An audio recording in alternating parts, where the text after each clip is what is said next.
I still remember the night I discovered the betrayal.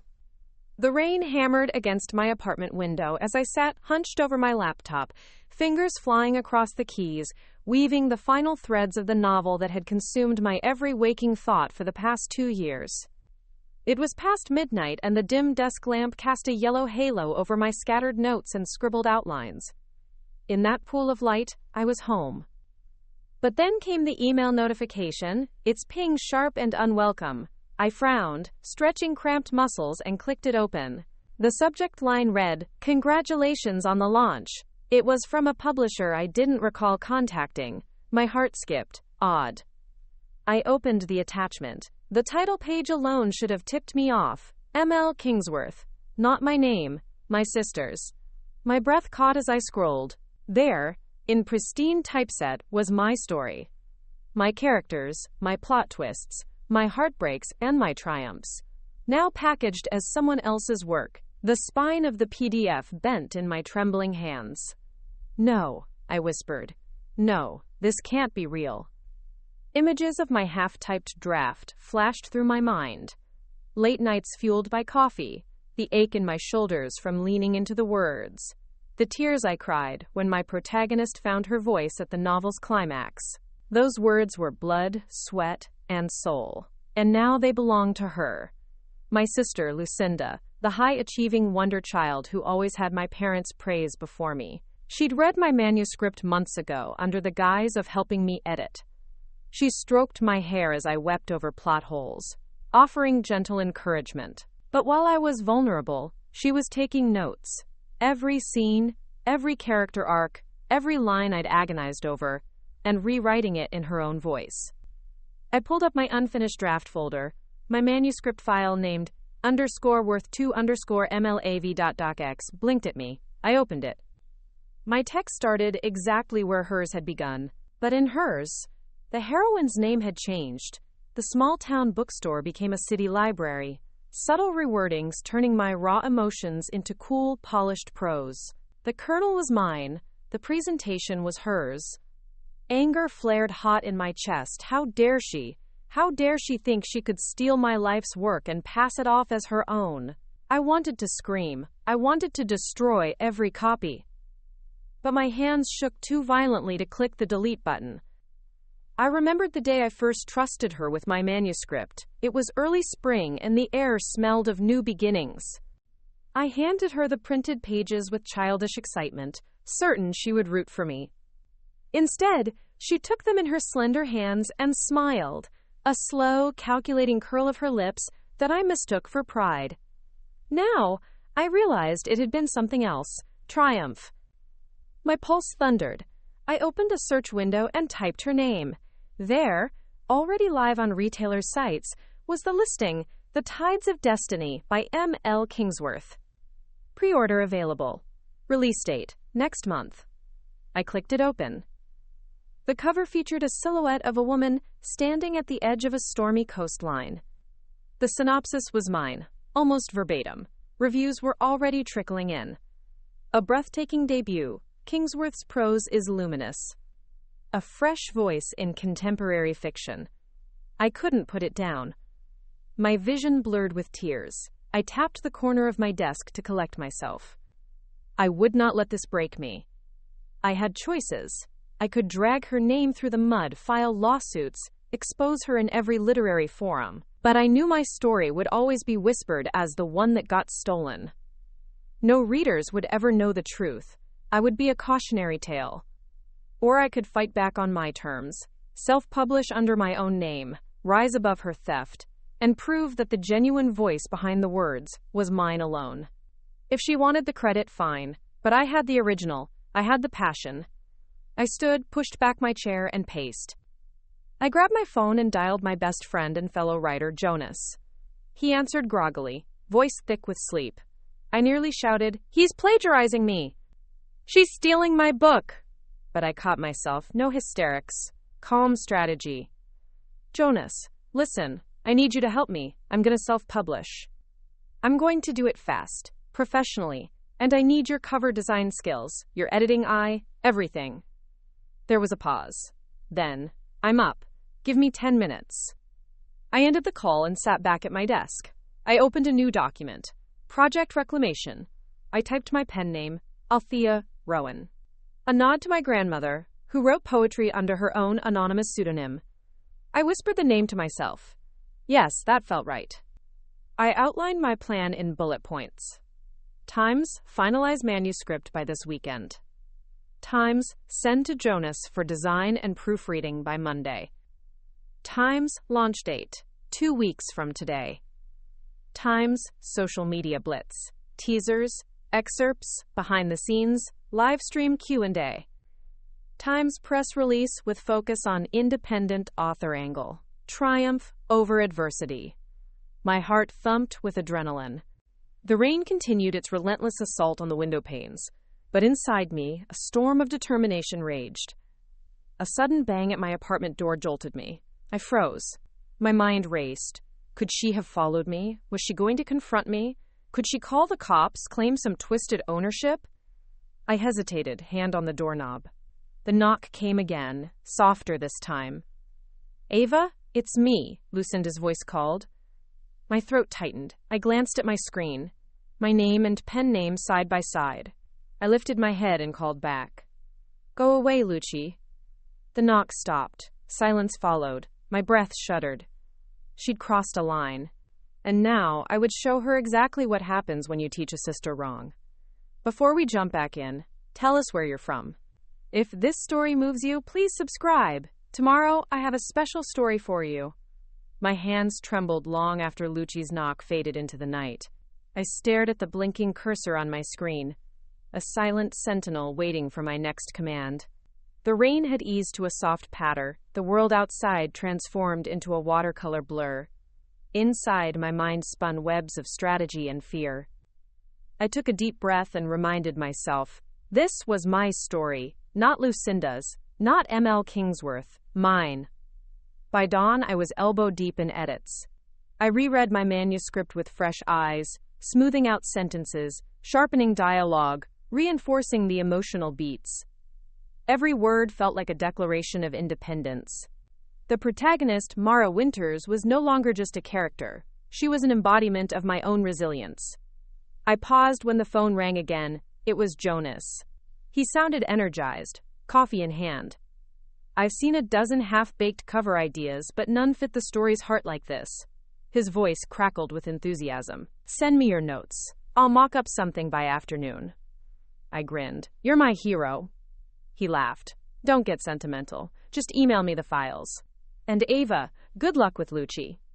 I closed my laptop and stared at the ceiling, mind drifting back to our childhood. Lucinda was always the golden child. Straight A's, star of the debate team, crowned prom queen. I was the quiet one, scribbling stories in notebooks and hiding them from the world. I thought she was proud of me. I thought she saw me. But she never did. At noon, the first mock-up arrived. Jonas had crafted a minimalist design, a feathered quill bleeding ink, that spelled out the title in elegant script against a parchment background. Underneath, the byline, Althea Rowan. My breath caught. It was perfect. I replied with 1,000 thank yous and sent the final manuscript to our editor, Elise, whose gentle but firm critiques had salvaged more than one of my near-miss drafts. By evening, I had a polished manuscript, cover art, and a launch plan that would make the stolen version seem like a cheap knockoff. But as I prepared the upload to every self-publishing platform I could find, Amazon KDP, Draft2 Digital, Ingram Spark, I realized something. I needed more than a launch. I needed a story beyond the story. I needed to capture hearts. I drafted an author's note. Dear readers, this book has been years in the making, born of sleepless nights, broken hearts, and unwavering hope. It was nearly silenced before its voice was heard. But I persevered, not for fame or fortune, but to prove that stories belong to their creators. Thank you for joining me on this journey. With gratitude, Ava Rowan, writing as Althea Rowan. I realized then that confession could be a weapon. I would reveal just enough of the betrayal to intrigue readers without launching a legal battle. Controversy sells, after all. The next morning, with my heart pounding, I hit publish. The platforms processed my files, and within hours, The Tides of Destiny by Althea Rowan was live. I saw the confirmation emails pop in. Your title is now available, all within 2 weeks of Lucci's release date. But the real test would come with the first reviews, the first reader messages. Would they see through the polished prose? Would they sense the soul behind the words? I scheduled a live stream for that evening, a night with Althea Rowan. I planned to read an excerpt, share my inspiration, and engage the audience. I promoted it on Twitter, Instagram, and the writing forums, where I'd spent countless nights connecting with fellow authors. As dusk settled, I set up my webcam in front of my bookshelf, filled with dog-eared favorites and travel souvenirs. I adjusted the ring light, tested the microphone, and felt the familiar butterflies of both excitement and terror. At 8 p.m. sharp, I went live. The chat exploded. Early viewers welcomed me, rave gifs, cheering emotes, and curious questions. I introduced myself as Althea Rowan and dove into the first chapter's prologue. The day the tide shifted, I stood ankle-deep in the foam of my dreams. My voice wavered at first, but found strength in the melody of the words. As I read, comments poured in. Stunning imagery, small diamond. I'm hooked. You have a new subscriber. Sparkling heart. Some asked why I chose a pseudonym. I paused and shared the tip of the story, careful not to reveal Lucci's name. Every author has a story behind their pen name, I said. Mine begins with self-discovery and ends with triumph. When the live stream ended, I checked the metrics. 50 live viewers, 200 new followers across platforms, and pre-orders ticking upward. My pulse raced. This was the moment I knew. I was more than a victim. But victory tastes sweetest before the storm. That night, as I reviewed comments, a direct message lit up my inbox. The sender, M.L. Kingsworth. Subject, nice show, but you forgot one thing. I opened it with trembling fingers. Inside was a screenshot of my manuscript, complete with my pen name watermark, halfway annotated with red edits, and a single line added at the bottom. Pen names can bind more tightly than blood. My vision blurred as the message sank in. She knew. The fight had only begun. I stared at the screen in numbed silence. Her message glowed ominously. Pen names can bind more tightly than blood. No signature, no pleasantries, just a threat wrapped in poetic cruelty. My heart pounded so loudly I could scarcely hear the rain plastering itself against the window. I closed my eyes and drew a slow, measured breath. Panic would be my undoing. I reached for my notebook and scrawled 3 words: retaliation, exposé, triumph. I knew Lucci wouldn't send that screenshot on a whim. She'd hacked into my unpublished files to watermark them, to show me that no matter what I did, she had the power to strike at my work. She was testing me. I opened a new document titled Guerrilla Response Plan. Bullet points filled the page. Secure all manuscripts with encryption. Launch targeted social media campaign exposing Lucci's plagiarism. Gather proof, timestamps, email exchanges, editing logs. Engage legal counsel for a cease and desist. Prepare a memoir-style article for a high-profile publication. My hands shook as I typed. Jonas would hate the legal route, but I needed to protect my work. I reached for my phone and called Elise, the editor. She picked up on the second ring. Elise, I need your help. She's going after me. Tell me everything, she said. I explained Lucci's message, the stolen manuscript, and the watermark attack. Elise went silent for a moment, then said, We have more than enough evidence. Your KDP dashboard shows your upload date and time. Their pre-order page had hers live before, but it's clearly derivative. We can build a case. Her calm steadied me. Okay, I'll compile all timestamps and correspondences. I'll need your server logs from your writing software. I'll get them to you today. I hung up, feeling both terrified and invigorated. My pulse steadied into a slow burn of righteous anger. I spent the next hours downloading logs, saving email threads, and photographing handwritten drafts with embedded metadata. By evening, I had a digital dossier, 20 pages of conclusive proof that Lucci's work was derivative of mine. But legal fights are slow. In the court of public opinion, speed was my ally. I drafted a Twitter thread. #AuthorLife never easy. When you entrust your sister with your life's work, she steals it. Firebooks. Here's the story. I wrote The Tides of Destiny for 2 years. Then it was published under someone else's name, High Voltage. Today, I'm self-publishing under @AltheaRowan. Here's the original draft screenshots. #original story camera with flash thread down arrow. I attached photos, my handwritten notes, my early digital drafts, and a snapshot of Lucci's published version. It was bold. Some might call it reckless. But I had to reclaim the narrative. Within minutes, retweets and replies poured in. Writers, readers, and influencers chimed with solidarity. No way. Your own sister? I'm buying your version to support you. #TeamAva. All the way. My heart swelled as notifications buzzed nonstop. But then came the first venomous replies from Lucci's fans. Prove it's yours. This is hearsay. Maybe it's just family drama. I squared my shoulders and tweeted again. @Elise Edits and @Jonas Design are standing with me. Fact checkers, is this plagiarism? Here are the logs. I linked to a secure repository with read-only access. The thread grew explosive. Midwestern Book Review editor, a contact from a writing conference, reached out. This is a story. Can I interview you? Yes, exposure.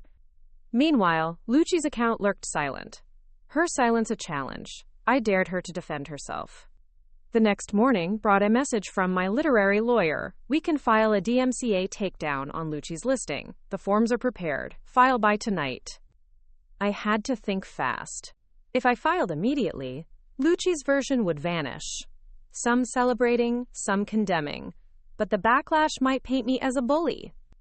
I waited until late afternoon and tweeted, "Today we choose ethics in publishing. But I'd rather let readers decide. I'm opening pre-orders for both versions side by side. #fair choice." Then I filed the takedown. By midnight, Lucci's version was removed from retailer pages, replaced by the warning, "This content has been removed following a copyright complaint." Victory tasted bittersweet. But the real battle was emotional. At 2 a.m., my phone vibrated with a DM from Lucci's account. "You think you've won? This is far from over." My eyes stung with exhaustion, but a fierce peace settled within. She still thought she held the cards. She didn't know I'd saved every moment of betrayal. The next move was mine. I drafted the memoir piece for the Midwestern Book Review, an intimate essay about sibling rivalry, creative theft, and the resilience of the artist's spirit. Never had I felt more alive, wielding my own truth as a weapon. As dawn broke, I hit send on the submission. I leaned back and closed my eyes. The world outside glowed pale in the new light. I'd reclaimed my story, but the story was far from over. The mid-morning sun filtered through my curtains as I sat hunched over my laptop once more, the glow of the screen reflecting the fatigue beneath my eyes. Weeks of relentless battles, social media skirmishes, legal jousts, and whispered rumors in publishing circles had left me both exhilarated and exhausted. Yet, I had no choice but to push on.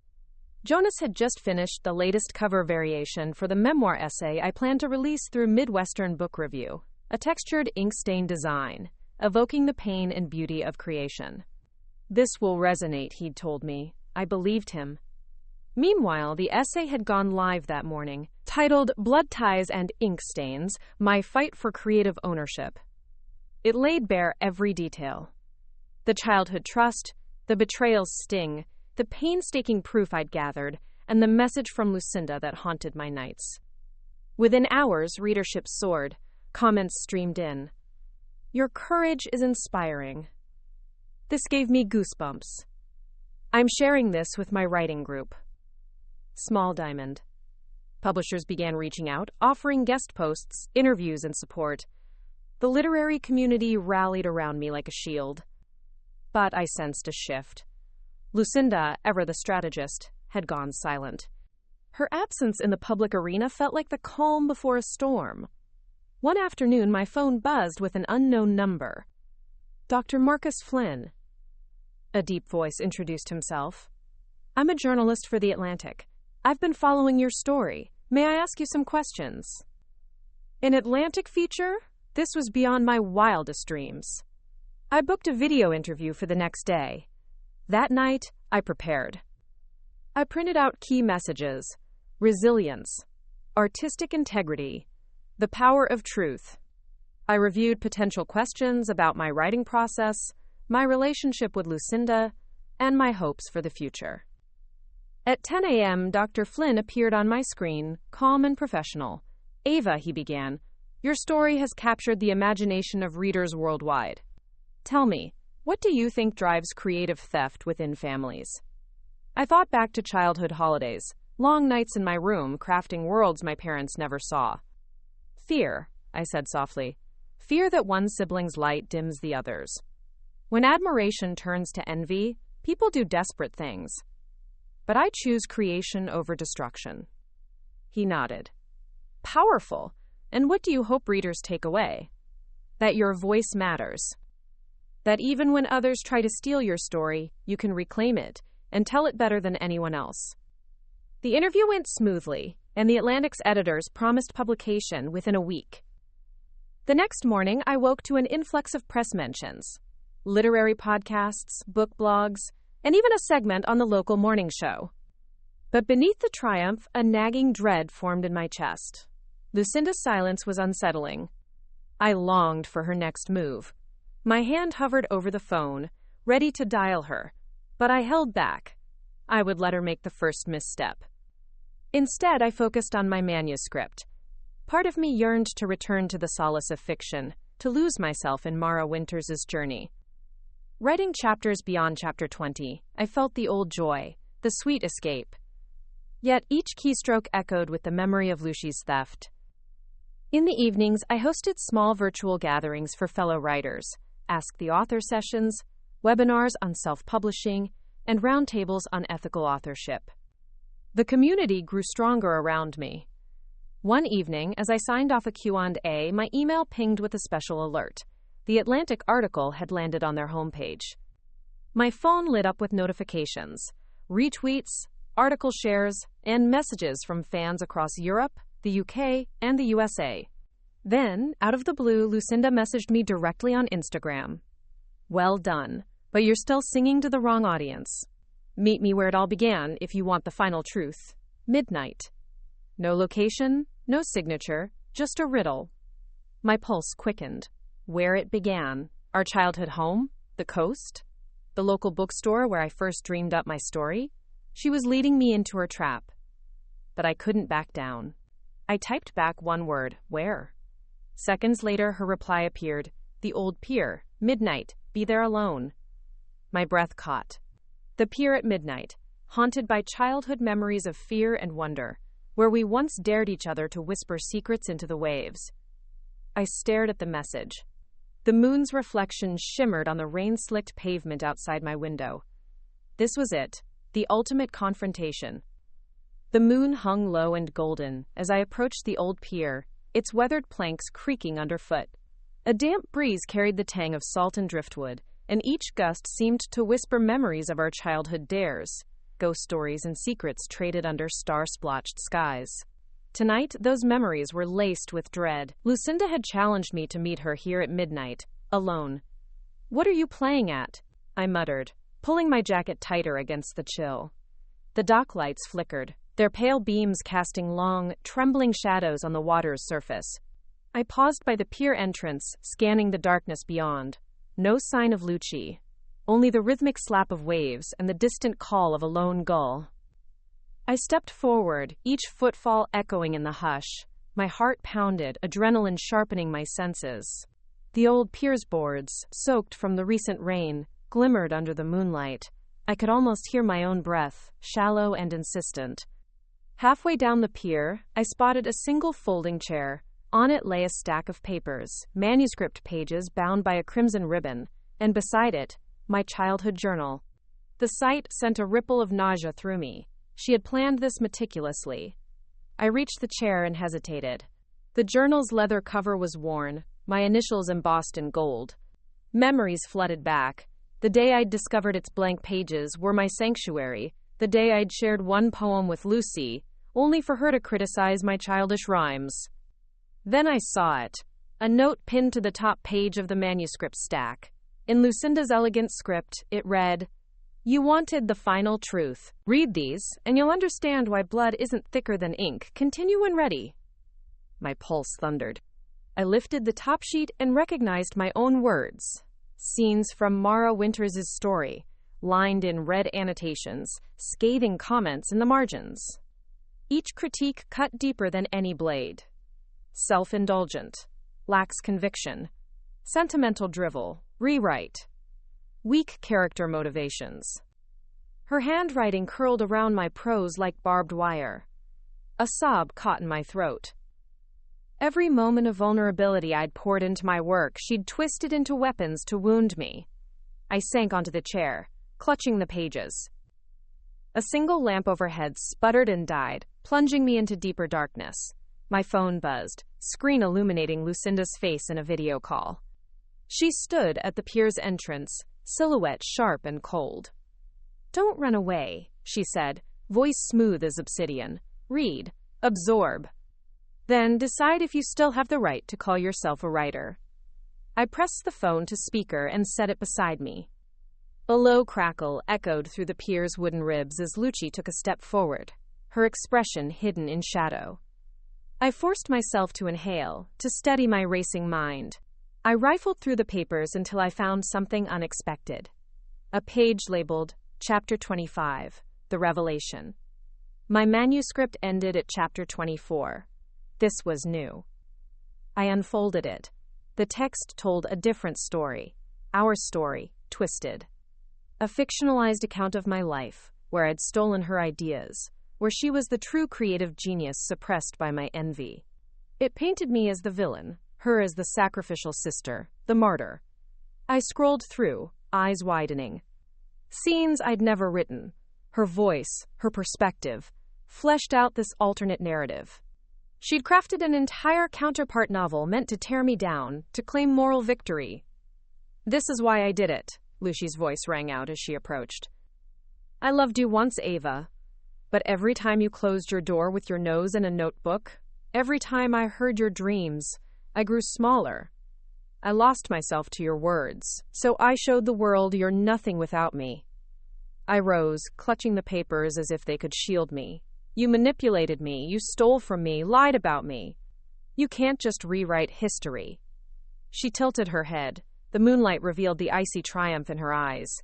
"History is written by the victors, dear sister." I swallowed, panic twisting in my gut. "What do you want?" A slow smile curved her lips. "Redemption, recognition. A place beside you, not beneath you."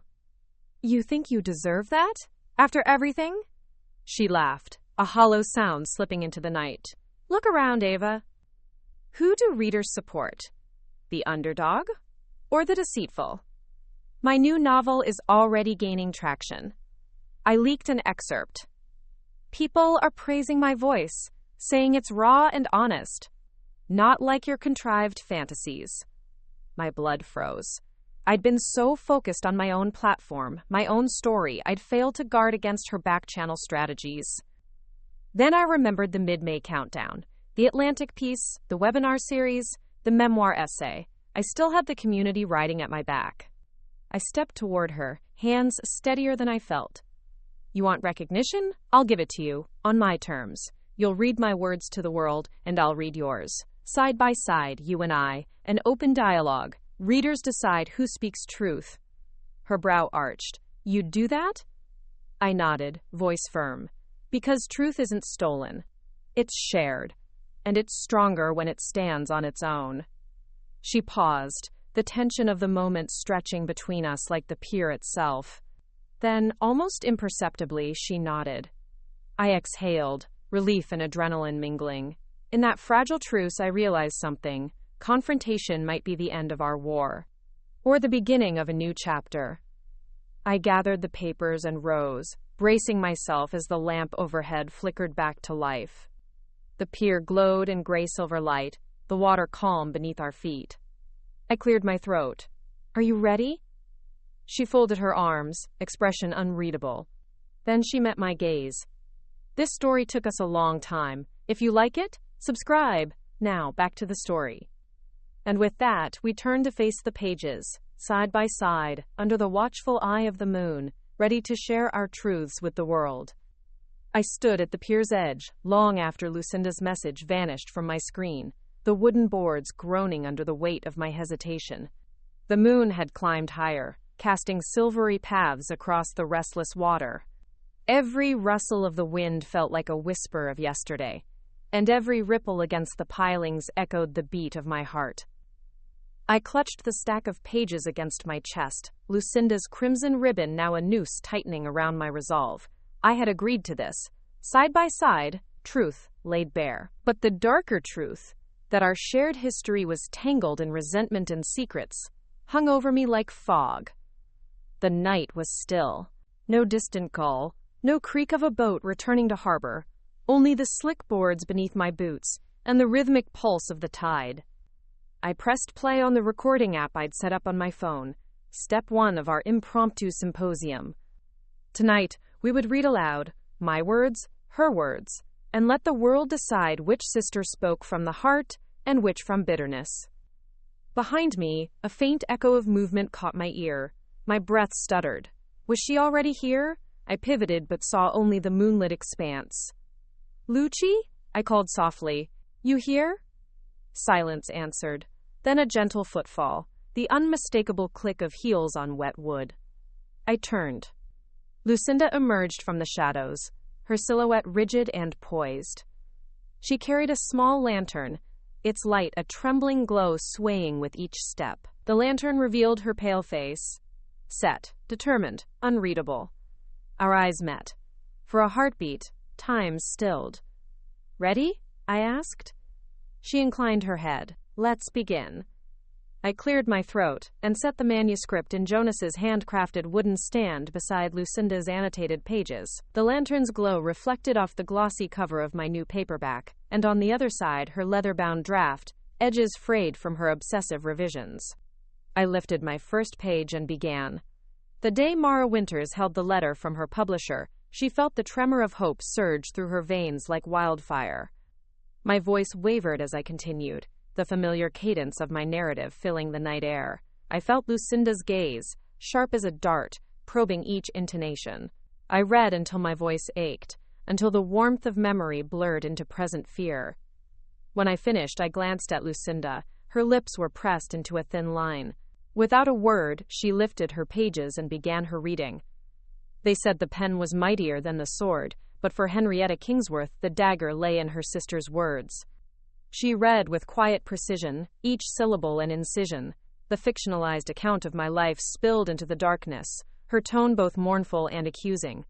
I swallowed bile as my life's narrative was recast in her image. Greedy, self-centered, deaf to her own suffering. When she finished, the lantern's light flickered, and for an instant, Lucinda looked small, fragile, a sister rather than an adversary. My chest tightened. Now, I said, meeting her gaze, we let listeners decide. I pressed a button on my phone. The live stream whirred to life. Audio quality clear, camera trained on the lectern. A reminder notification pinged across every social feed. Live now, the sister story, readings and reflections. Within seconds, comments poured in. Hashtag Timava for the raw emotion. Lucci's draft feels like cold revenge. Can't decide whose voice resonates more. I exhaled. This was it, the pivotal moment. Lucinda stepped forward. Ava, she whispered almost tenderly. Why did you never share your draft with me? Why did you build walls instead of bridges? My throat tightened. The question cut deeper than any critique. Because I feared you'd rewrite every sentence to suit your needs. A storm of emotion crossed her features. Anger, guilt, longing. She looked away at the dark horizon. Then, straightening, she addressed the stream. I did what anyone driven by envy might do, but I never realized the cost. This night, I offer my full truth to rebuild what was broken between us. A collective intake of breath in the chat echoed across screens. Did she just apologize? This is so raw. Siblings, am I right? small diamond. The night deepened. We stood together under the lantern's glow, sisters bound by ink and betrayal, by memory and hope. I reached out, placing my hand over her trembling one on the lectern. "Let's finish this," I said quietly. We read together, alternating passages until the dawn's first light brushed the horizon. As the final words echoed into silence, my phone buzzed. A new message from an unfamiliar number. "Meet me at the lighthouse. Sunrise. Alone." My blood ran cold. Not Lucinda's script this time. Someone else. Someone with secrets still buried in the shadows. I looked at Lucinda, whose eyes reflected the storm inside me. "Are you going?" she asked softly. I nodded. "I have to see this through." She hesitated, then placed a small silver key in my palm. "To your original manuscript files," she said. "Don't let anyone else rewrite your story." I clasped the key, determination flaring hot and bright. The sun's glow crept over the water, casting long golden shafts through the morning mist. I squared my shoulders and stepped away from the pier, heading toward the lighthouse where the next chapter and the next betrayal awaited. The first light of dawn sifted through mist as I made my way along the rocky path toward the old lighthouse, its whitewashed walls ghostly against the turning sky. Each step felt rooted in dread. After last night's truce with Lucinda, this summons felt laced with betrayal. I clutched the silver key she'd given me, its weight a reminder of the trust and the threat entwined by blood. As I rounded the final bend, the lighthouse loomed tall and silent, windows like dark eyes watching me approach. A single wooden door, weathered and bearing the patina of decades, stood slightly ajar. I slid the key into its lock, the mechanism clicking in protest before yielding. I pushed the door open, and a wave of salty air rolled over me. The interior was cold and cavernous, the spiral staircase winding up into shadow. I paused at the base, voice echoing in the hollow shaft. "Lucinda?" Silence answered. The air smelled of seaweed and mildew, heavy with history. Memories flitted through my mind. The nights I'd spent here as a girl, daring Lucci to climb the stairs to the lantern room. Her cries of terror turned to triumphant laughter when she reached the top. I stepped into the spiral, toes brushing damp stone. My heartbeat drummed in my ears as I ascended, each step tighter than the last. Halfway up, I spotted a flicker of movement, a lantern glow upstairs. I steadied my nerve and continued until I reached the wooden door at the top. I pushed it open.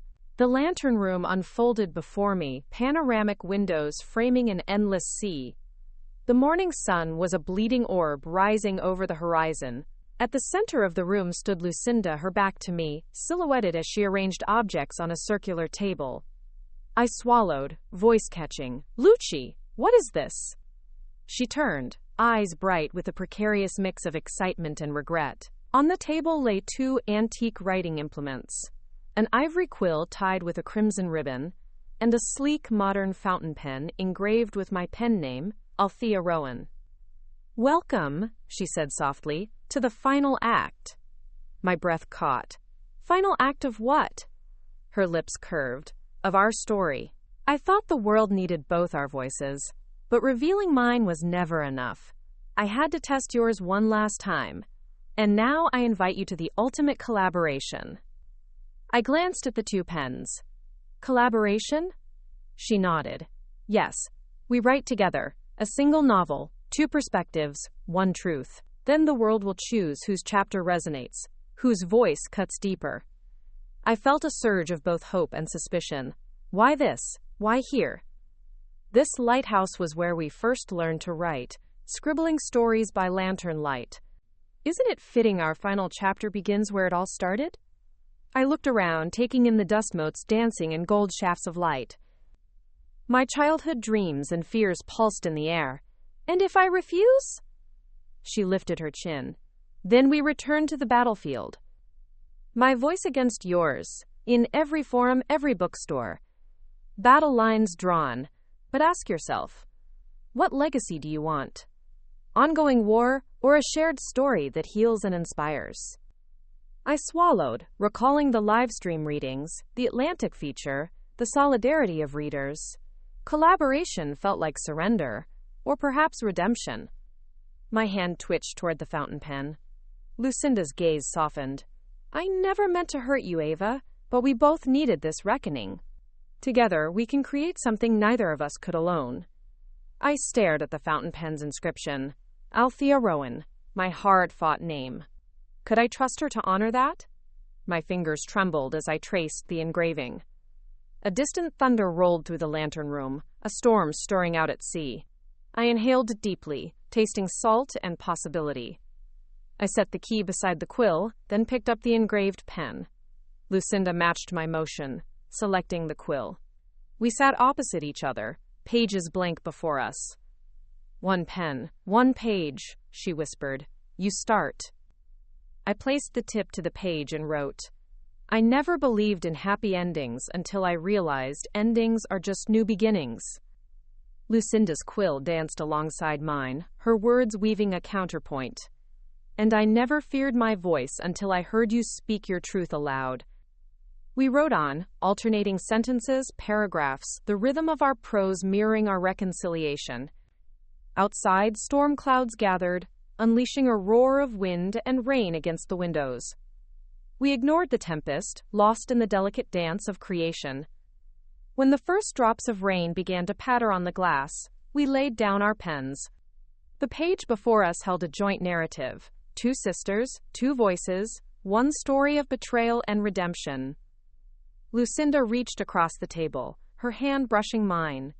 Thank you, she said, her voice brittle, for this chance.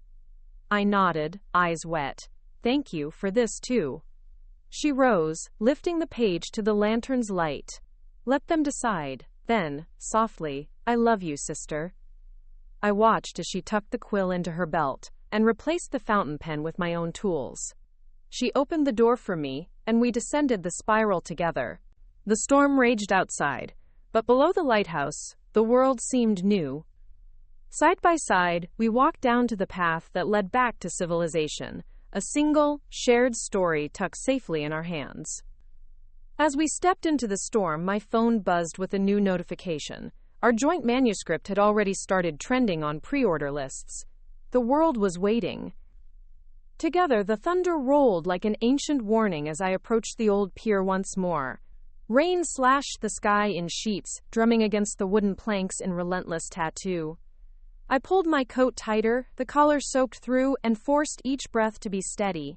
Midnight had long passed, but somewhere along the wet boards, Lucinda awaited. Lightning illuminated the scene in fleeting stabs, her silhouette at the pier's edge backlit by flashes of silver. I hesitated at the entrance, the memory of our last encounter throbbing in my mind. Readings under lantern glow, the fragile truce we'd forged. Now, the storm made us equal, vulnerable to the same wind, the same waves. I walked toward her, footsteps swallowed by the roar of the storm. The papers I held, our joint manuscript, were plastered against my thigh, the pages damp but intact. I slowed as I neared, wary of any trick, any ambush. But Lucinda stood perfectly still, her face tilted upward, eyes closed, arms outstretched as if embracing the tempest. "You're late," she shouted over the wind. I managed a bitter laugh. "Traffic was awful." She snorted. "You're impossible." I stepped closer, lifting the manuscript. "So what's this about? Another test? Another twist in your game?" Her hair whipped around her face, rain streaming down. She blinked open her eyes, the intensity in her gaze magnified by the storm. "No games tonight. I need your help." My pulse stuttered. "My help?" She nodded, her expression raw. "Something happened." I frowned. "What are you talking about?" She exhaled, a gust of air that carried the tang of sea brine. "I received a letter this afternoon, from someone I thought I'd buried." My heart lurched. "Who?" She hesitated, looking away. "Mom." My breath caught. Our mother had died years ago, old wounds sealed with time. Mom can't send letters. Her lips trembled. "It's real." She extended her hand, revealing a waterlogged envelope. The handwriting inside was unmistakable, our mother's delicate cursive. I reached for it, fingers numbing in the cold, and pried it open. The letter was brief, penned on fragrant stationery. To my daughters, if you're reading this, then I'm gone from this world, but my secrets remain. You deserve the truth about our father. Meet me where it all began, the lighthouse, sundown. Love always. Mom. I looked up, the rain blurring Lucinda's features into a sorrowful blur. This can't be real. She nodded, voice hollow. I thought she died before I could tell her I never forgave her for leaving me. Now, I don't know what to feel. The rain intensified, each drop like a tiny hammer. The lighthouse loomed in the distance, beacon of past revelations. Sundown, I repeated. Tonight? She swallowed. Tonight. I squared my shoulders. The manuscript slipped from my grasp, pages fluttering into the storm. I bent to rescue them, but Lucinda's hand closed over my wrist. Leave them, she said. They can wait. This is bigger. I hesitated, then nodded. Together we turned and trudged back toward the path leading to the lighthouse. The wind tore at our clothes, the rain soaking us to the bone, but every step felt carved by fate. On the journey, silence settled between us. No accusations, no defenses, only the rhythm of our boots on the slick stones and the beating of our hearts. The world around us seemed to shrink to the narrow path, the storm, and the promise of truths long buried. We reached the lighthouse as the sun dipped low, the horizon a bruised purple band. Icicles of water clung to the doorframe. I paused before the entrance, hand on the handle. After everything, I said, voice rough, we come back here. She nodded, eyes glistening. Because it all began here, and maybe everything must end here. I pushed the door open. The familiar spiral staircase beckoned, drenched in shadows and the scent of salt. We ascended. Each step echoed our shared past, laughter and tears stored in the stone walls. At the top, in the lantern room, a figure stood waiting, tall, gaunt, face concealed beneath a hood. Mother? Lucinda whispered. Lightning split the sky, revealing the stranger's face. Eyes not our mother's, but our father's. His gaze met ours, sorrow swirling in its depths. I've waited so long for this, he said, voice trembling like the storm. My daughters, it's time you know the truth. The wind howled, the lantern flickered, and our world shifted on its axis. The wind had died by the time I reached the pier, replaced by an eerily calm tide that lapped against the pilings in steady whisper. Trefor. The moonlight transformed the water into liquid silver, and every shimmer seemed to hold a secret. I gripped my coat tighter, memories of our childhood dare surfacing. The night Lucinda had pretended to see a ghost, the time I dared her to walk the plank with her eyes closed. That laughter felt distant now, tainted by betrayal and the weight of our shared history. My phone's light flared as I checked the message again. Old Pier, midnight. Be there alone. No signature, no last name. Just Lucinda's voice flashing across the screen. I swallowed, stepping onto the planks, the wood cool under my boots. Halfway down, I paused at the edge of the light's reach. A single lantern hung from the rail, its flame trembling. Beneath it lay a weathered box, half buried in seaweed and barnacles. I knelt and lifted the lid. Inside, wrapped in oilcloth, was a small, tarnished locket in the shape of a heart. My breath caught. I recognized it, the locket I had given our mother on Mother's Day years ago. I thought it lost. I untied the cord and opened it. Inside was a miniature photograph of our family at the coast. Our mother's warm smile, our father's proud stance, Lucinda and me as children, Lucinda's arm around my shoulders. But someone had scrawled a note on the photo's white border in ink that matched Lucinda's handwriting. Remember what you stole. A shiver traced my spine. I closed the locket and looked up to find Lucinda standing at the pier's entrance, her face pale in the lantern's glow. Why bring me here? I called softly, holding the locket like evidence. She approached, boots clicking on wood. I wanted you to see it, our mother's locket and what it truly holds. She gestured toward the water. Do you remember that night, when she first disappeared? My heart skipped. We were 8. Our mother had vanished without warning, leaving behind only a note saying she needed to find herself. We'd believed she'd lived in that lighthouse, hidden from us. But what Lucinda suggested now twisted the memory like a knife.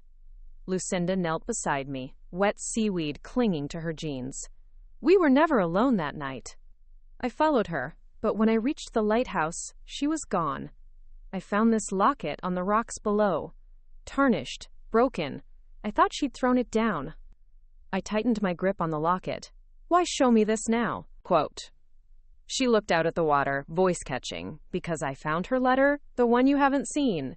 She produced a folded piece of parchment from her coat. Mom's final words. She never meant to abandon us. She was protecting us. I took the letter. My hand shook as I unfolded it. Her handwriting, steady, deliberate, danced across the page. Dearest Ava and Lucci, if you're reading this, then I've made a choice I could not undo. Our father's secrets run deeper than you know. I discovered something that forced me to leave for your sake. He was not the man you believed him to be. I carried this knowledge for years, hoping to shield you both from the danger he represented.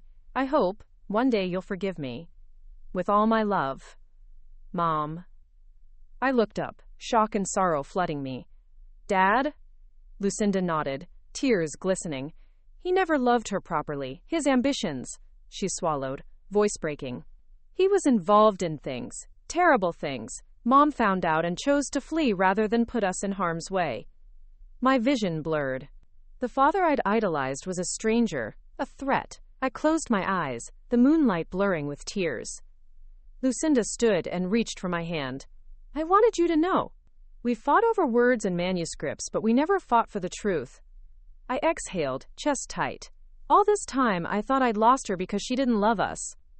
She squeezed my hand. She loved us enough to save us. We stood in silence, the water's whisper our only companion.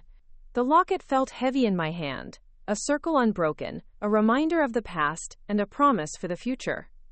Soft footsteps approached behind me. My phone slipped from my grasp, illuminating a figure at the far edge of the pier, our father. He stepped into the pale light, raincoat dark and hood drawn tight. I froze. The air crackled with tension as he removed his hood, his lined face ghostly in the moonlight. Ava, Lucinda. His voice was a whisper, torn by regret. I never meant for any of this. The world tilted. Betrayal and revelation collided as I faced the man I'd called Dad, now a stranger standing at the edge of our new truth. The salt-laden breeze sifted through the broken boards of the old pier as I stood frozen, the tarnished locket still clutched in my palm. My father's face, illuminated by the moon's cold light, bore lines of regret etched deeper than any ocean scar. Beside me, Lucinda's breath came in shallow gasps, her hand hovering over mine as if unsure whether to comfort or defend. I never meant for you to find out like this, he murmured, voice trembling. I thought I could keep it buried. My mind reeled. All certainty, even the bitter war between Lucinda and me, had dissolved in that moment. The father I'd idolized, the man who'd read bedtime stories and praised my first scribblings, was now a stranger draped in shadows and secrets. Why now? I managed, throat tight. Why send a letter saying you're here? You knew we'd come. He closed his eyes, head bowed. I had to face you both before it was too late. I was dying. Shock spiked through me, sharper than any betrayal. Dying. He nodded, voice breaking. The treatments have been failing. I don't have much time left. And the truths I've hidden, it felt like my last duty to make them known. Memories flashed, my mother's disappearance, Lucinda's childhood terror, our fractured bonds. I realized then that the wounds we'd inflicted on each other paled in comparison to the chasm of secrets that had split our family long ago. Lucinda knelt by his side, hand on his arm. Dad? He looked up, eyes glistening. I had to protect you from my mistakes. But running didn't spare you. I see now it only made things worse. His gaze drifted to me. I was involved in dealings. Profitable, yes, but unsavory. I thought I could shield your mother, but I was wrong. When she learned the extent of it, she left. I couldn't bear to look either of you in the eye. Tears blurred my vision. Every step I'd taken, fighting Lucinda, reclaiming my story, collaborating on our shared manuscript, suddenly seemed part of a larger narrative that began long before me. "What do you want from us?" I whispered, voice cracking. He placed a trembling hand over the locket in my palm. "Your forgiveness, if it's possible, and for you to know that despite it all, every success you've earned is yours alone. Not mine, not her, yours." I wanted to scream. Anger, sorrow, relief tangled in my chest. Instead, I knelt, dust and seaweed clinging to my knees. I opened the locket again to that photo of our family and pressed it to his heart. "We'll decide what forgiveness means," I said softly, "but thank you for telling us." Lucinda joined me on the planks, pressing her other hand against his. A hush fell over us as waves lapped against the supports, each swell carrying echoes of a past that refused to stay buried. Behind us, a faint glow emerged from my coat pocket. My phone, still alight with the live stream comments. #family reunion, #Ross story, #Tima and Luci scrolled across the screen, thousands of glowing hearts and supportive messages flooding in at this late hour. I realized that even in this painful revelation, our story had brought strangers together, forging bonds I'd never anticipated. "We should go," Lucinda urged, her voice steady despite the tears shining on her cheeks. I nodded, securing the locket around my neck. Standing with Lucinda and our father between me, I felt an unexpected calm. The moon had bowed, and dawn's first light touched the horizon in delicate hues of rose and gold. As we walked off the pier toward the old lighthouse path, our small trio silhouetted against the ocean's glow, a message pinged on my phone. Pre-orders soared after tonight's live. The collaboration novel is #1 trending. I paused, absorbing the moment. Betrayal and forgiveness, loss and love, all currents beneath a single tide of truth. I looked at Lucinda, her hair damp and eyes bright with unshed tears, and whispered, "We've come a long way from childhood dares, haven't we?" She squeezed my hand. "The best stories always start with a journey. Ours isn't over yet." And as the first rays of sunrise glinted on the wet boards, I knew she was right.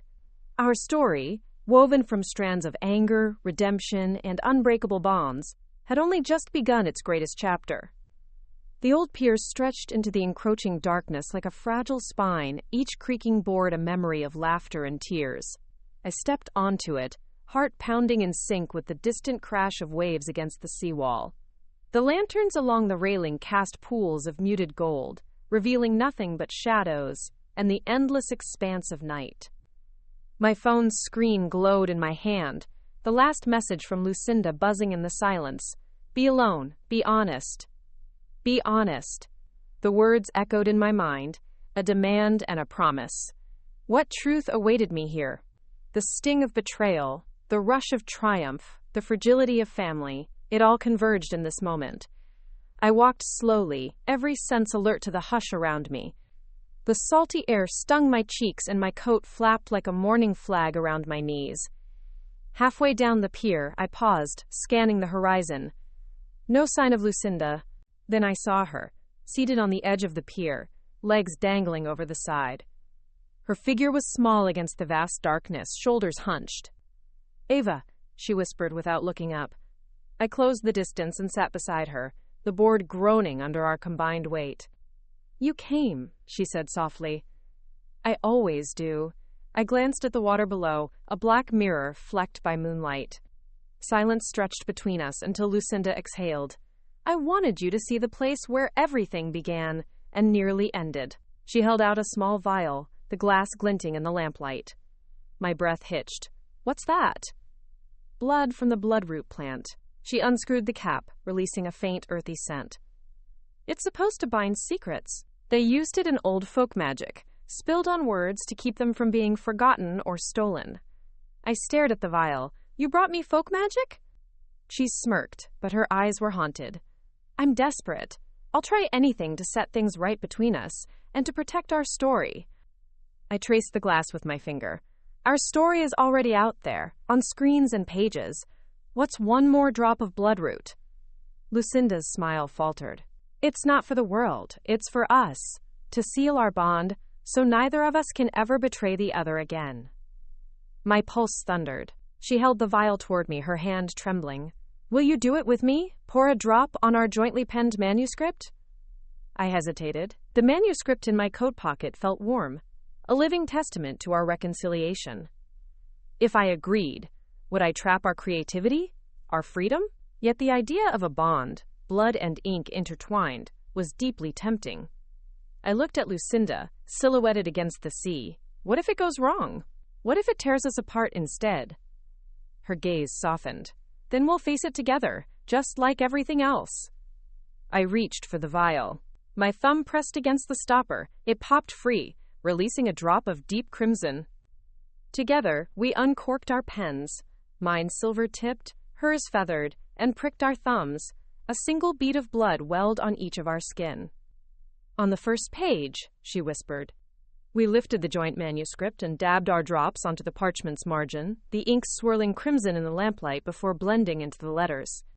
A sudden gust swept down the pier, snuffing out the nearest lantern and plunging us into darkness. The manuscript slipped from my fingers, fluttering into the night breeze. I lunged to catch it, but Lucinda's hand caught mine.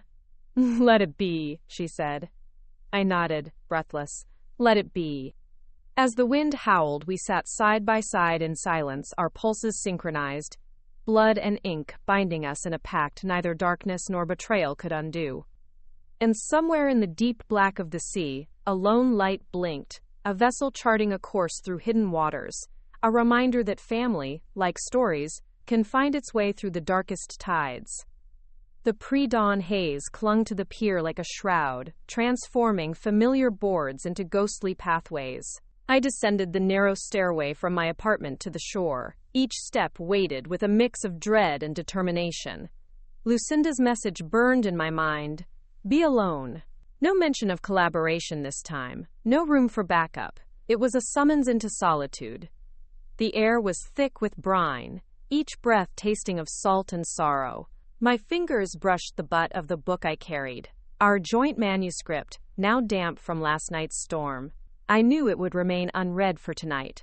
This was not about prose or publication. It was about whatever truth Lucinda had promised at the old pier. The wooden planks felt alive beneath my boots, groaning as though each board held its own memory of us. Childhood's secret exchanges, dares under starlight, the fractures that had splintered our bond. I paused halfway, leaning against the cold railing, eyes closed. I remembered the first time Lucci and I sneaked out here to watch the sky's fireworks from the distant harbor. Back then, the world had seemed boundless. But tonight, boundlessness had given way to a single, inescapable moment. I pressed forward. At the pier's end, a single lantern flickered, casting long shadows that danced with the waves. No chair, no manuscript, just the lantern's steely glare and the rhythmic slap of water against wood. My pulse thrummed in my ears as I approached the light. A figure emerged from the darkness. Lucinda, clad in a raincoat despite the dry air, her eyes glowing with an intensity that fluttered between hope and something darker. You came, she said softly. I nodded, swallowing. My voice felt distant. I'm here, alone. She gestured to the lantern, then lowered her gaze. There's something I left behind, something I found after you left the lighthouse. Her fingers drifted toward my coat pocket, and I felt the manuscript thrum against my thigh. What is it? I asked. Our mother's diary, Lucci whispered. Hidden in the lighthouse walls, next to the old writing desk. I found it when I was leaving. I brought it here, for you to read. She reached into the folds of her coat and pulled out a small, leather-bound journal, its cover cracked with age. My heart constricted. The diary was the last piece of the puzzle we'd been missing. Our mother's own words, unedited, unfiltered, could illuminate the choices she'd made and the secrets she'd kept. I took the diary with trembling hands. The leather was cold, each crease telling of years untouched.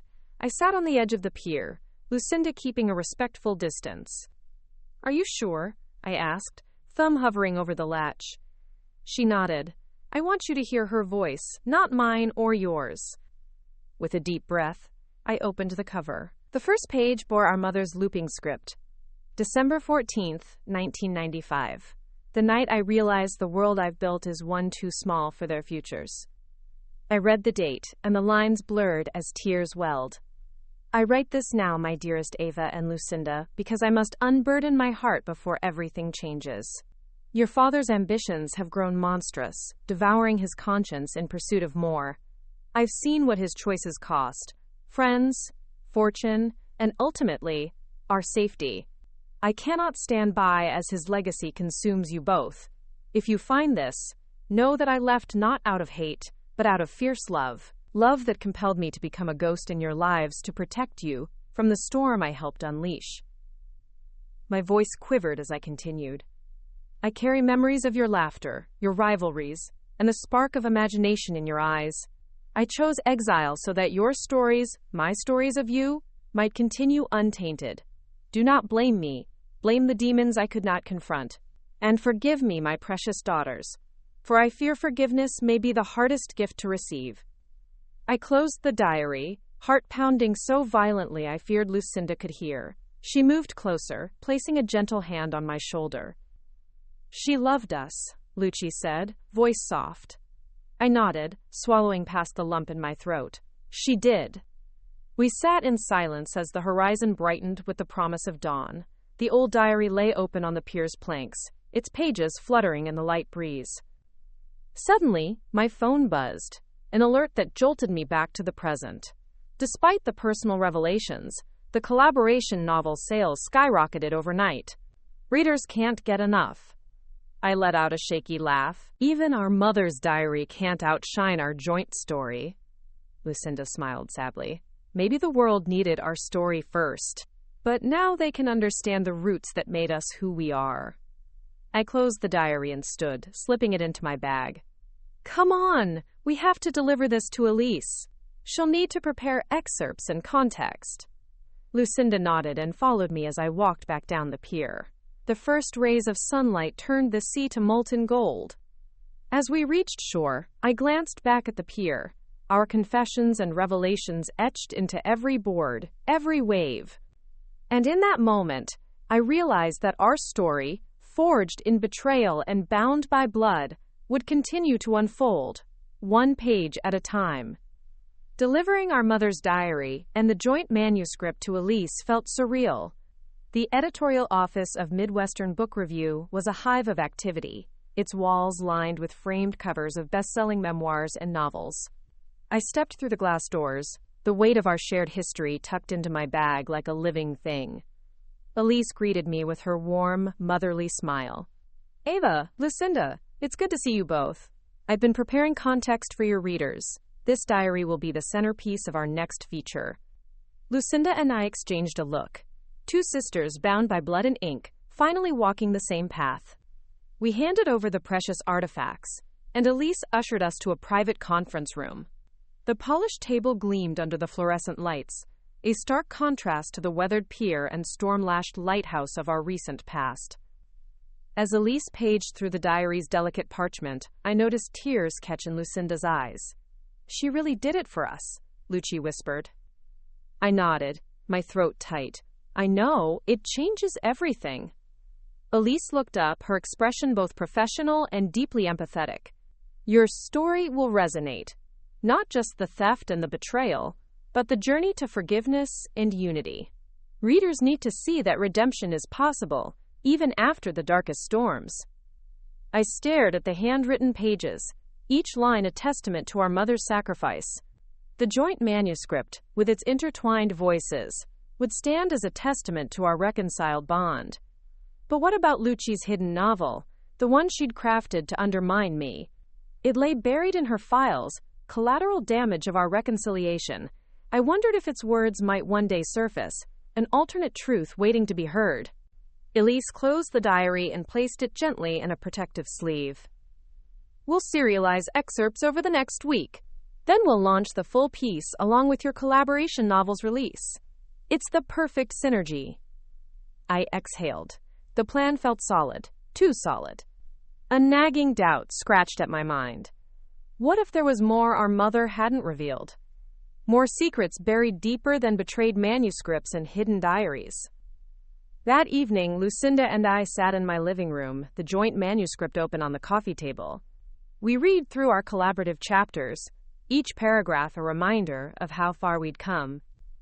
The narrative of Mara Winters and her counterpart had taken on a life of its own, echoing our own sisterly journey. My phone buzzed, an email notification from a news outlet. I opened it. The subject line read, "Exclusive? Unpublished chapters reveal hidden twists in Ava and Lucinda's story." My heart sank as I scrolled the preview. An anonymous tipster claimed to possess Lucinda's original novel, the one she'd written to expose me. The outlet demanded proof, or they'd publish the unauthorized chapters. Panic and dread coiled in my chest. Lucinda's face paled beside me. We'd fought so hard to control our narrative. Now someone else threatened to drag our past back into the light. "Who could this be?" Lucci whispered, voice trembling. I shook my head, fingers trembling over the keyboard. "I don't know, but we need to stop them." Lucinda reached for my hand. "We face this like everything else, together." I nodded, resolve hardening. Together. But as midnight approached, a new message appeared on my screen. "Meet me where the story was born. One last chapter awaits." My blood ran cold. The final chapter, ours and now someone else's, was calling me back to the beginning, back to the pier, and this time, we wouldn't arrive unprepared. The moon hung low over the rippling water as I made my way to the pier, each step weighed down by anticipation. The salty air bit at my cheeks, and the wooden planks beneath my feet creaked in warning. Midnight had fallen hours ago, but the world felt suspended in a moment of tense expectation. I clutched my phone, fingers numb as I checked Lucinda's last message. "Be alone, find the truth." No guidance, no mercy, just an echo of our childhood dares, and the darkness that had shadowed our sisterhood. I paused at the pier's entrance, the faint glow of a single lantern flickering ahead. As I stepped forward, memories surged. Late-night writing marathons whispered secrets under starlight, the betrayal that had nearly shattered me. But those recollections were tempered by the journey we'd undertaken: reconciliation, collaboration, and the unearthing of buried truths. Halfway down the pier, the lantern's beam illuminated a single figure, Lucinda, her silhouette rigid against the backdrop of the sea. She turned as I approached, eyes shadowed by moonlight and resolve. "You came," she said in a voice as soft as foam on the waves. I nodded, voice catching in my throat. "Always." She stepped closer, revealing a weathered wooden chest at her feet. Its surface was etched with the same crimson ribbon that had bound our manuscripts, now frayed and faded. Lucinda knelt and placed a trembling hand on the lid. "Inside is the final piece," she said. "Mom's will, the one she never signed." My breath caught. I recognized the significance, the legal document that could divide our inheritance, the property, the legacy left behind. It was a testament not just of material wealth, but of the choices our mother made to protect us. Lucinda opened the chest, and inside lay a stack of papers, a draft will, unsigned and unsent, alongside our mother's handwritten annotations. I sank beside her and unfolded the top sheet. "I leave everything to Ava and Lucinda equally, with the hope that they always stand together." Tears pricked my eyes. Next to the draft were notes, passages our mother had written to guide us, philosophical reflections on creativity, forgiveness, and the bonds of sisterhood. "She believed in us, even when we didn't believe in ourselves," Lucci whispered. I inhaled, voice trembling. "She always did." Then I noticed an envelope at the bottom of the chest, sealed with wax and the family crest. Lucinda handed it to me. I broke the seal and drew out a single letter. "My dearest daughters, if you're reading this, I've already chosen my path. Know that my love for you transcends any written word. I ask only that you use the inheritance I leave not to enrich yourselves, but to empower others, fellow writers, dreamers, anyone whose voice needs to be heard. In your hands you hold my final wish. May it guide you to the greater purpose we discovered together. With all my love, Mom." A silence fell between us, heavy with emotion and possibility. The pier, once a place of confrontation, had become an altar of reconciliation and promise. Lucinda rose, eyes glistening. "We have a choice. We can dispute this, fight over the estate, or we can honor her wish." I stood beside her, hand on the chest. "We do it together. We create a foundation." I paused, the words tasting of hope. "A sanctuary for writers." Her smile was radiant. "Just like we found sanctuary in our stories." We closed the chest and pushed it toward the pier's edge, letting it drift into the water. The waves carried it away, its contents safe between our hearts. As we watched the chest disappear into the night, a final notification chimed on my phone. "The joint novel has broken every pre-order record. A new era for publishing begins." I turned to Lucinda, her silhouette illuminated by the rising sun's petals of light. "Our story isn't just ours anymore. It belongs to everyone who believes in truth, in forgiveness, and in the power of words." She took my hand. "And it all started here, at this pier." We stood side by side, the dawn painting our futures in gold and rose, ready to write the next chapter together, one of hope, of legacy, and of unwavering sisterhood. The first light of dawn broke through the gray clouds as I approached the pier once more. The wooden boards, worn by years of storms and footsteps, groaned under my weight. My heart hammered against my ribs. Every step closer felt like a march toward destiny. I carried with me the weight of our mother's secrets, Lucinda's unspoken fears, and the looming threat of someone else's intrusion into our story. The anonymous tipster's warning had steeled me. Meet me where the story was born. One last chapter awaits. One last chapter. The words echoed through my mind, billowing like sails in the morning breeze. It was time to uncover the truth beneath the tides, to face whatever lay hidden at the pier's end. As I neared the lantern-fixed entrance, I saw Lucinda standing at the railing, her figure a silhouette against the rising sun. She turned as I approached, her expression a mix of resolve and vulnerability. "You came," she said softly. "I promised I would," I replied, voice husky from exhaustion. We walked side by side, silent in the shared anticipation. The sea stretched before us, glassy and still. No waves crashed today, only a gentle lapping at the pilings, as though the ocean itself waited in hush. Lucinda held out a small envelope, plain, unmarked, save for our mother's familiar looping script. "To my daughters, for when the world seemed darkest." My breath caught as I took it. "Open it," Lucinda urged. I split the seal and unfolded the letter. The pages trembled in my hands. "My dearest Ava and Lucinda, if you're reading this, then you've braved storms I could never foresee. I'm proud of the sisters you have become. But the world is not yet done with you. There is one truth I could not reveal until the time was right, something I buried deep in the heart of this pier." My pulse quickened. I looked at Lucinda. "What does she mean?"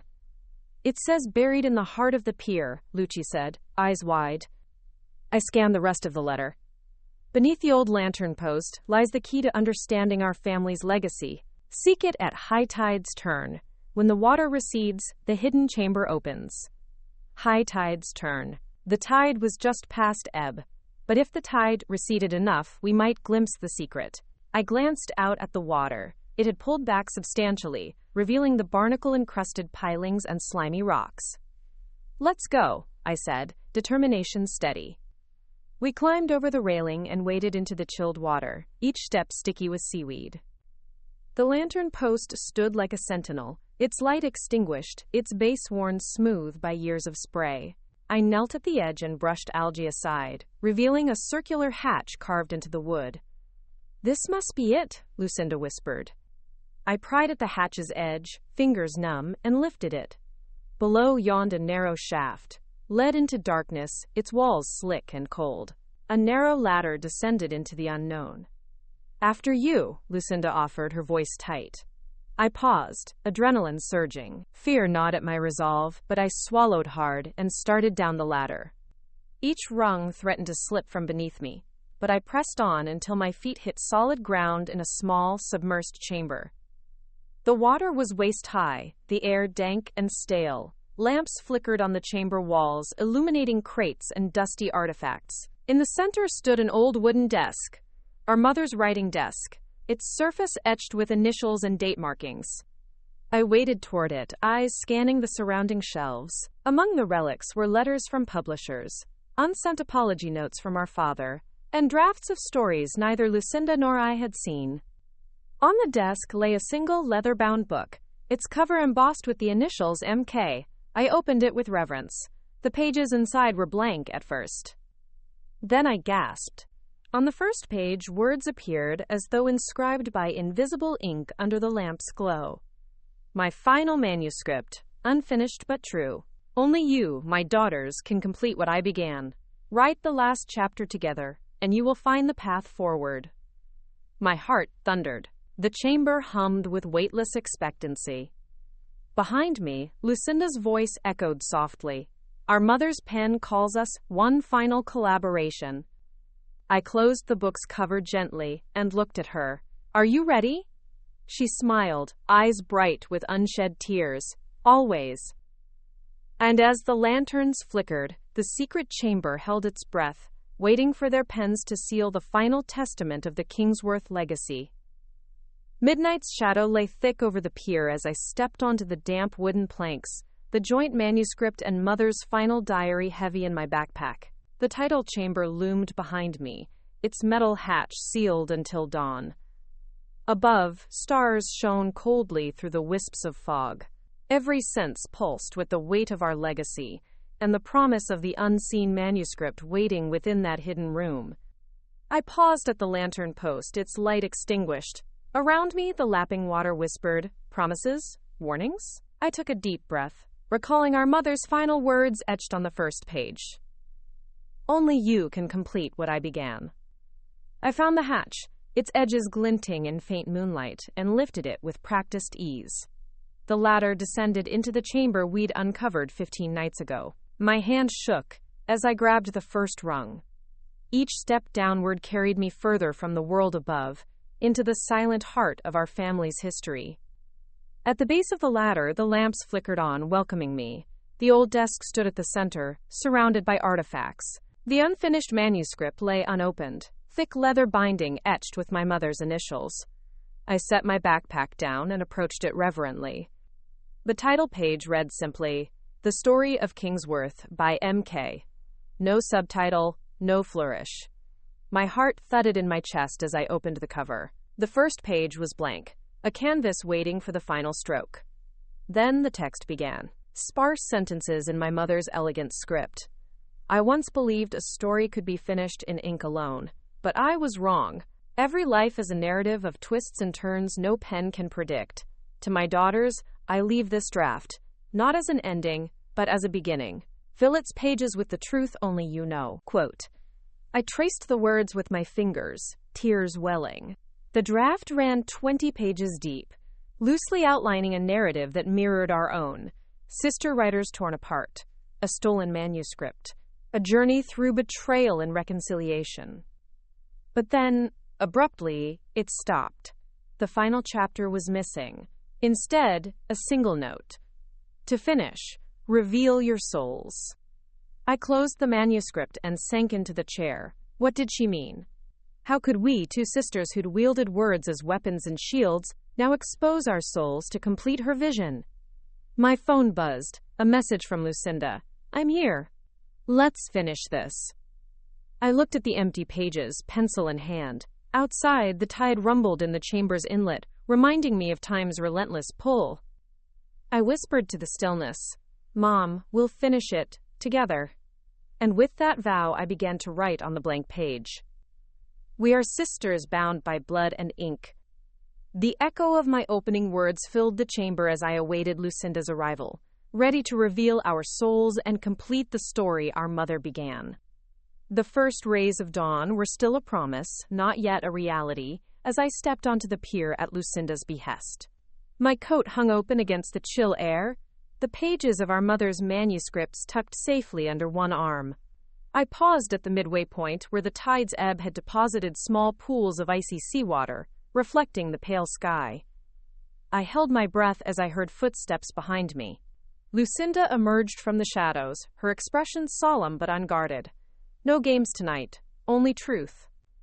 Thank you for coming, she said softly, voice barely louder than the hush of waves. I nodded. You said alone, but I thought. I meant alone in soul, she interrupted gently. Tonight we face what lies between us without an armor of words. My heart fluttered. We had navigated betrayal, reconciliation, and the unearthing of family secrets together. What remained to be revealed? She led me to the edge of the pier, where a single folding chair faced the sea. Sit, she instructed, placing a small audio recorder on a weathered table beside it. I sank into the chair and watched as Lucinda knelt to retrieve a second recorder from her pocket. She pressed the record button and set it across from mine. I want us to speak freely, she said, voice steady. No scripts, no prepared statements, just us, two sisters telling our truths and forgiving each other. I swallowed and activated my recorder. I'm ready, quote. She closed her eyes for a moment, as if gathering courage, then spoke into the soft dawn. Ava, I'm sorry. I'm sorry I stole your words, your dreams. I'm sorry I let envy blind me to your talent. I'm sorry I questioned your worth when all along it was me who needed to find my own voice. My chest tightened. I placed my recorder on the table and spoke. Lucci, I forgive you. I forgive the betrayal, the doubts. I'm sorry I judged you too, thought every action was meant to hurt me, never saw the pain you carried alone. She opened her eyes, tears pooling in the corners. Hearing you say that, it's the greatest gift. The wind stirred, carrying the salt-sweet scent of incoming tide. I reached across the table and took her hand. We're more than sister writers, I said. We're blood, tied by love and by story. She squeezed my hand, her voice firm. From here on, our stories are woven together. We sat in silence, the recorders humming softly, capturing the moment. The sea provided a background symphony, gentle, persistent, forgiving. After a long pause, Lucinda spoke again. What do you want our next chapter to be? Not in a book, but in life? I thought of the foundation we'd establish, the writers we'd empower, and the legacy our mother had entrusted to us. Unity, I said, and generosity, a place where voices once silenced can speak their truths. She nodded, a smile touching her lips. Then let's make it so. We turned off the recorders and folded them away. I rose from the chair and Lucinda followed suit. Together, we walked down the pier into the dawn's gentle glow, leaving behind the hushed confessions captured in those devices. As the sun's first beams draped the water in molten gold, I felt the weight of the past dissolve. In its place was the unbreakable pact between us. Two sisters, bound by blood and ink, stepping into a future illuminated by forgiveness. The dawn sun warmed my face as I made my way to the pier, the wooden planks familiar beneath my feet. After our midnight confession, the world felt changed. Lighter, filled with possibilities. Yet beneath that hope lay a question. What came next? I carried with me the joint manuscript, our mother's diary, and the recorders containing our unguarded truths. Each step echoed the promise of a new chapter, one written not in secrecy or rivalry, but in unity and purpose. At the pier's end, Lucinda stood waiting, her silhouette bright against the rising sun. She smiled as I approached, the warmth in her eyes reflecting the promise of today. Ready? She asked softly. I nodded, pressing play on my recorder. The soft hum of our voices greeted me. Raw, honest, unfiltered. We had laid our souls bare to each other, to the world. Now it was time to transform that vulnerability into action. Together, we unpacked the day's plan. First, we would visit Elise to finalize the serialized diary feature. Then, we'd meet with publishing contacts to discuss the collaboration novel's global release. But most importantly, we would lay the groundwork for our mother's foundation, a sanctuary for writers, just as she had wished. As we walked back toward town, the manuscript tucked under my arm, I felt the weight of the past lift, replaced by the lightness of purpose. Each step carried us further from conflict and closer to hope. But as we reached the pier's entrance, my phone buzzed with a single, unexpected message. Congratulations on the launch. We'd like to feature your foundation in our next issue, the Globe's Philanthropy Roundup. I gasped, turning to Lucinda. They want to feature our foundation before we even announce it. She laughed, a sound of pure delight. Our story resonates, let's make it count. And as the waves lapped against the pier, I realized that this was only the beginning of our true legacy, one that would carry our mother's vision forward and amplify the voices of those who would follow in our footsteps. Together we stepped into the sunrise, ready to write the next chapter of our lives. Morning light crawled over my notes as I sat before my laptop, the glow illuminating the headline that made my heart flutter. Kingsworth Sisters launch Writer's Sanctuary, a new era for creative voices. Below it lay the first draft of our foundation's mission statement, a document born from our mother's final wishes and the fires of our shared journey. Ava, you up? Lucinda's text pinged. I typed back, just fine-tuning the grant proposals, meeting with the board at 10. Our foundation, aptly named Blood and Ink, would offer grants, workshops, and residencies to writers from underrepresented communities. It was everything my mother had envisioned, a place where stories thrived free from theft and suppression. At 10 a.m., Lucinda and I entered the small conference room at the Community Arts Center. Posters of past charity events and framed writer portraits lined the walls. Around the oval table sat our initial board members, Jonas, Elise, a local librarian, and 2 emerging authors we'd met during our live streams. Jonas cleared his throat. The branding looks incredible. The logo, 2 intertwining quills, is perfect. Elise added, the serialized diary feature generated massive interest. We're already receiving inquiries from writers across the country. I felt a surge of pride. We want to launch our first residency program this summer. Week-long retreats on the coast, workshops led by established authors, and open access days for local community members. The librarian nodded thoughtfully. Funding looks secure for year 1. We just need to finalize logistics. Lucinda leaned forward, enthusiasm sparkling in her eyes. And we'll host a gala to celebrate the launch. Half-ticket proceeds to fund scholarships. I glanced at her, remembering the sleepless nights of conflict and reconciliation. Sounds perfect. After the meeting, Lucinda and I walked along the harbor promenade, the afternoon breeze carrying the tang of salt and possibility. Do you ever think about where we started? She asked. I smiled. Every day when I see our foundation's name. She paused by the railing, looking out at the gentle waves. I never thought we'd be here, partnering on something so meaningful. I placed my hand on her shoulder. Neither did I, but it's ours, crafted from every betrayal, every tear, every act of forgiveness. She leaned against me, contentment softening her features. Let's make sure this foundation outlives us. I nodded. A legacy of blood and ink, bound by truth. That evening, I sat down to write the inaugural newsletter for our foundation's subscribers. I began. Dear creators, today marks a new dawn for stories, and for those who tell them. Blood and Ink was born from the fires of conflict and the alchemy of forgiveness. As I wrote, the words flowed with a clarity I'd never known, an unshakable conviction that our mother's dream was unfolding at last. Outside, the harbor lights glittered, and in the distance, the old pier stood as a silent witness to our family's transformation. Our story had come full circle, written not in stolen chapters, but in shared purpose. A lone lantern illuminated the weathered planks of the old pier as I approached, its glow dancing on the dark water like a promise of revelations. The Atlantic feature was live, the Foundation's inaugural gala invitations emailed, and the joint novel's pre-orders soaring. Yet nothing stirred me tonight except the magnetic pull of the past and Lucinda's cryptic summons. My phone screen flashed Lucinda's message. Meet me where it began. Our story ends where it started. Midnight, be there. I paused at the pier entrance, the memory of childhood footsteps and secret dares reverberating underfoot. Each board held echoes of laughter and tears, of rivalry and reconciliation. Now we stood on the cusp of the final chapter. I walked down the planks, the salt-laden air sharp against my lungs. At the pier's end, I found Lucinda standing in silhouette, her coat billowing behind her. The Atlantic's glow on my phone illuminated her face when I held it up to check the time. Midnight. You came, she whispered, voice low and warm. I always do, I replied.